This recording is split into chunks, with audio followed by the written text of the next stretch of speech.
tuh. Itu adalah jaminan bahwa tiap hari ada orang yang selalu lagi mikir bahwa, bikin produk apa yang lebih baik, bikin promo apa yang tidak terlalu susah tapi achievable.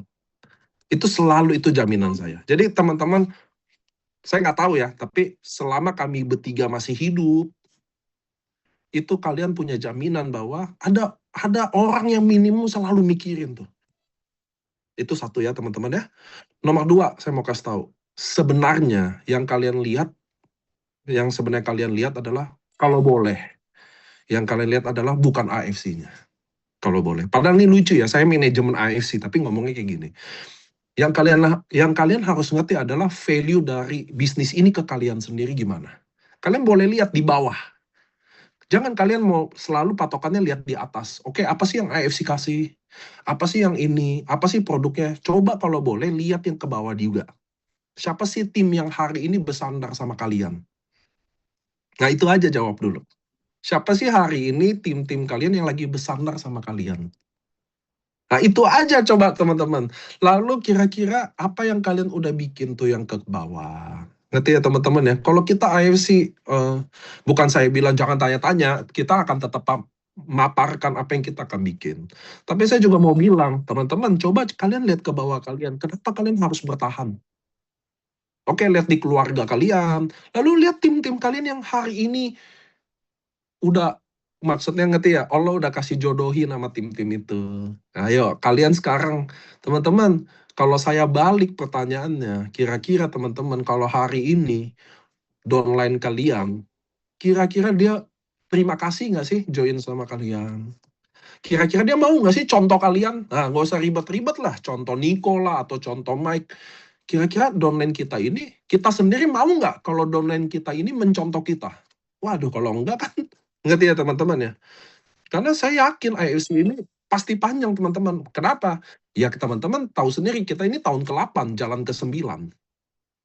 Marketing plan tidak pernah ganti. Produk nggak pernah ngasal. Semua produk baik. Nggak ada lah produk yang kurang baik. Nggak ada.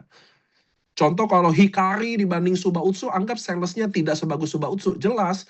Karena kalian secara sadar juga bahwa banyakkan kita menjelaskan ke customer juga Subarashi Utsukushi aja. Itu aja. Dan emang Hikari dibuat kan ada segmen khususnya kan, memang anak kebutuhan khusus. Saya pun di LOP ngomong kok, teman-teman kalau nggak ada kebutuhan khusus ya udah nggak usah minum. Gitu kan saya sendiri ngomong kok. Jadi produk yang dibuat udah terbaik, halal. Kita sistem udah ini.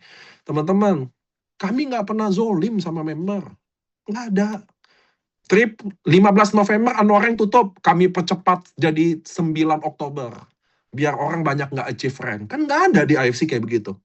Oh, promo berakhir tanggal 25 Maret, kita pendekin jadi 25 Februari biar banyak nggak achieve. Mana ada di sini aja orang nggak achieve, kita panjangin biar tambah achieve. Betul nggak teman-teman? Nggak ada yang kami zolim sama member. Alhamdulillah lah. Saya berani lah itu. Sampai tahun segini, kami nggak pernah zolim sama member. Potong bonus kalian semena-mena. Nggak pernah. Tidak bayar bonus kalian. Nggak pernah. Nggak ada. Kalian saksi lah di sini. Tidak ada satu orang pun yang kami pernah zolimi di perusahaan. Insya Allah mudah-mudahan sampai ke depan. Nah, itu yang kami jamin. Selain kami jamin, kami janji, kami udah buktiin.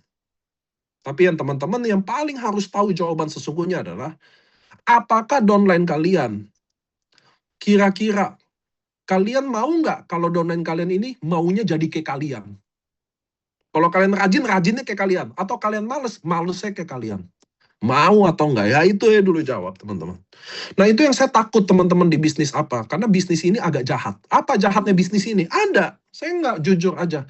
Apa jahatnya bisnis ini? Ketika mengubah nasibnya terlalu cepat. Apa tuh? Datang miskin, 1 tahun dia kaya tiba-tiba. Lupa diri. Lupa guys, saya di AFC, demi Allah, lebih banyak lihat orang lupa diri daripada lihat orang bersyukur. Lebih banyak lupa diri. Serius, saya jujur aja. Apa bukti lupa diri? Satu nih, saya kasih tahu. Saya nggak terlalu suka. Dan ini bukan rahasia umum. Teman-teman dulu susah, sekarang jadi samurai, tiba-tiba maaf ya, nggak nyinggung siapa-siapa. Tiba-tiba beli mobil mewah. Saya jujur, saya nggak suka. Buat apa sih beli mobil mewah? Buat nunjukin lo sukses. Nggak apa-apa sih. Kok teman-teman inget ya, ini kata Ustadz nih. Ini bukan kata saya. Bahwa di Islam itu kan segala yang paling penting adalah niatnya. Kita kalau mau tunjukin prestasi mau ria, ya jadi dosa. Mau nunjukin prestasi dengan niat mau aja, ya oke-oke aja. Ya itu yang saya tahu ya, teman-teman ya. Jadi kita di Muslim itu, Islam sangat jelas yang penting niatnya mau apa. Nggak selalu kan pamer itu jadi ria. Ada kok mau ngajak orang jadi bisnis, gitu. Nggak ada masalah, tergantung niat. Kalau nggak tanya Ustadz lah, kalau saya salah saya minta maaf. Cuma yang saya mau kasih tahu apa, kebanyakan mereka lupa diri yang kayak gitu. Rumah belum beli, cicil, riba, masih utang, udah beli. Ngapain? Nah itu yang kayak gitu-gitu. Saya ini, teman-teman di manajemen ya, saya yang paling sedih kalau lihat orang, mohon maaf, kira-kira ya, kalian kenal saya, Mike sama Ernest. Udah 7 tahun ya, kalian udah kenal saya mungkin 5-7 tahun. Nggak ada guys, kita lupa diri. Mana ada. Coba lihat member kita semua. Yo Allahu Akbar. Naik Shogun, lupa semuanya. Naik posisi A, lupa semuanya. Iya sulit loh. Di kami tuh mau ngasih tahu udah sulit. Pamer gitu. Mana ada pamer? Siapa di sini pernah lihat Pak Mike pos mobil? Pak Ernest pos mobil? Saya deh pos mobil. Nggak pernah saya pos mobil saya. Nggak ada kami. Satu pun yang gitu-gitu. Nggak ada loh yang kami ajarin loh. Jadi kami nggak mungkin tuh teman-teman. Nah itu yang saya mau kasih tahu ke teman. Jadi mungkin, nah ini juga mungkin ya teman-teman ya. Mungkin Allah belum kasih rezeki kita karena tahu kalau Allah kasih terlalu banyak malah bikin kita lupa sama dirinya. Mungkin lah, mungkin loh. Mungkin loh. Nah itu yang saya kan juga kadang mikir ya. Saya kemarin, halo? Ini nyambung nggak ya? Ya, nyambung panik, cuman wajahnya panik aja yang freeze. Suara terdengar. Oke, itu, itu yang, ini saya mau bilang ke teman-teman ya. Ini saya saksi ya. Jadi saya ada meme. Oh, beliau terlempar lagi teman-teman sepertinya. Masya Allah ya teman-teman ya. Jujur Li, tertampar-tampar malam Halo, hari. halo, halo. Nyambung lagi panik. Iya, Oh ya, silakan. ya saya tutup cepat, tutup cepat. Itu ini saya saksi, saya berani sumpah demi Allah, saya nggak bohong. Bahwa saya baru-baru ini punya leader, ranknya lumayan, utangnya 2M. Minjem sama leader-leader banyak, nggak bayar, kabur. Teman-teman saya mau kasih tahu ya, dia punya utang segitu banyak, malah cicil mobil mewah. Serius deh. Nah disitulah saya baru tahu, mungkinlah Allah nggak kasih dia rezeki yang berlebihan. Karena mungkin kalau dikasih lebih, udah lupa sama Allah, malah jalan lebih buruk. Ngerti ya teman-teman ya? Itu yang bagi saya loh, bagi saya ya teman-teman ya. Jadi teman-teman, saya mau kasih tahu ya, saya bukan nabi atau saya juga bukan Allah yang berani menghakimi roh. Jangan gitu, nggak bisa. Tapi di kesempatan Zoom ini saya mau kasih tahu, teman-teman coba juga mungkin kalau kalian jadi Allah titipin rezeki, jangan terlalu berlebihan. Apa tuh bahasanya tuh? Gulu ya. Terlalu wah, wah gitu loh teman-teman. Karena mungkin itu yang bikin Allah, kayaknya nggak usah deh kasih lebih-lebih deh.